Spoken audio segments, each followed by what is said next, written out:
Aquí me encuentro con el analista internacional de la Universidad del Rosario, Ronald Rodríguez. Ronald, gracias por acompañarnos. Gracias por la invitación. Su opinión tiene importancia, ya que lleva 11 años de su vida estudiando esta relación que hay entre Colombia y Venezuela. Hace pocos minutos se estaba dando una noticia a nivel internacional y es esta también migración europea. Hablemos de la colombiana y de la europea. ¿Tienen alguna similitud?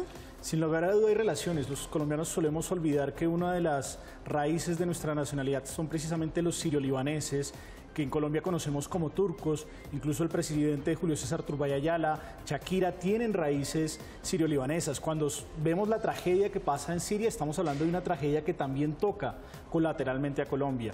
Y si a eso le sumamos la actual situación de frontera, pues para nosotros el tema de las migraciones ya no es un tema ajeno, es un tema real.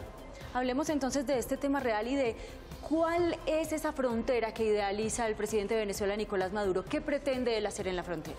Llama la atención que el gobierno colombiano no haya detectado que en un primer momento, desde su plan de desarrollo, el presidente Nicolás Maduro hablaba de la frontera en términos primero de seguridad, es decir, la frontera como una zona peligrosa a la cual hay que atender, y segundo en términos de delimitación limítrofe, es decir, la frontera marítima que no hemos terminado de sellar con ellos.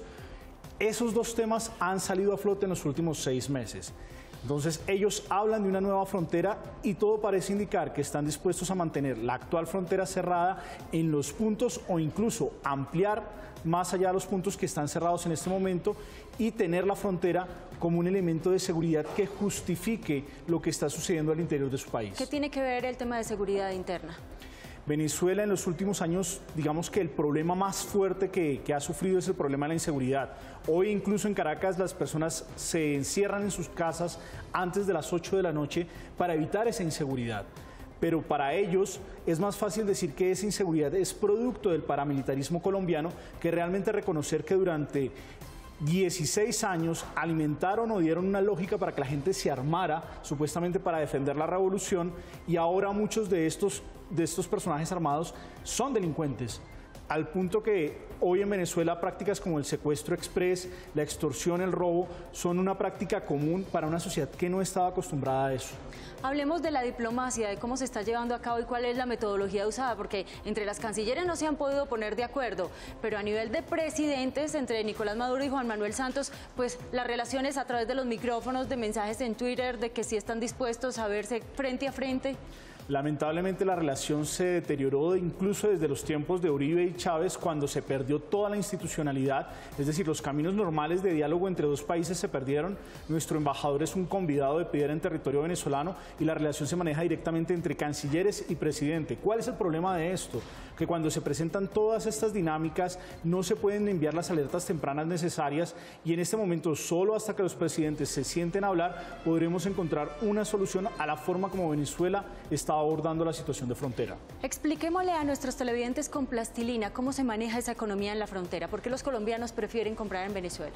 La economía socialista en Venezuela es una economía que subsidia los productos, es decir, si un producto vale un valor determinado, prefieren pagarle a la gente para que consuma ese producto, incluyendo que quede ese producto por debajo del valor real. Un ejemplo básico, una colombiana que compra una libra de areparina en Colombia le cuesta 1.760 pesos en promedio. Si la comprara en Venezuela le costaría 101 pesos. Eso quiere decir que por una libra de areparina que compra en Colombia puede comprar 17 en Venezuela. Con 20 arepas que haría en Colombia, en Venezuela podría llegar a ser 6.800 arepas. ¿Y el tema Cualquier del colombiano va a ir a comprar allá. El tema del contrabando. Es precisamente esto.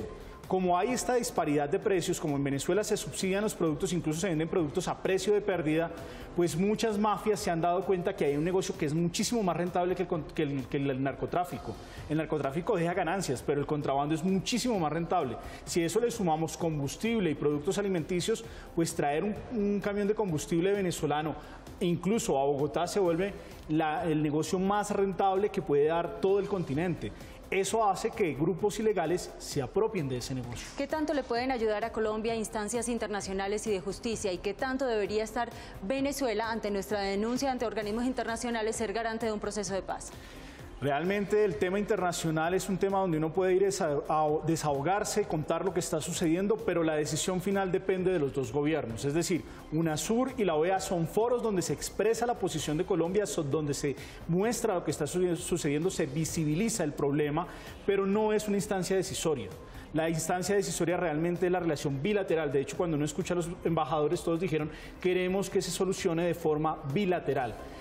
Lamentablemente en Colombia se entró en el discurso de que podríamos llevar esto a la Corte Penal Internacional. Eso no es tan cierto y eso no significa una respuesta pronta. Si uno mira las declaraciones del fiscal, el fiscal entre líneas dice, se está viendo la posibilidad de recoger pruebas para mirar si se puede establecer un caso. Y si se estableciera un caso, estamos hablando de una cosa que puede durar más de 10 años. Así que no es algo de corto plazo. La única instancia, lamentablemente para Colombia, es la relación directa entre Nicolás Maduro y el presidente Santos. Cuando se cierre la puerta en esa reunión, se digan las verdades como tienen que decirse, muy seguramente se puede llegar a soluciones. Si esa reunión no se da, la frontera va a permanecer cerrada. Ronald, muchísimas gracias por habernos acompañado esta mañana. Gracias por la invitación.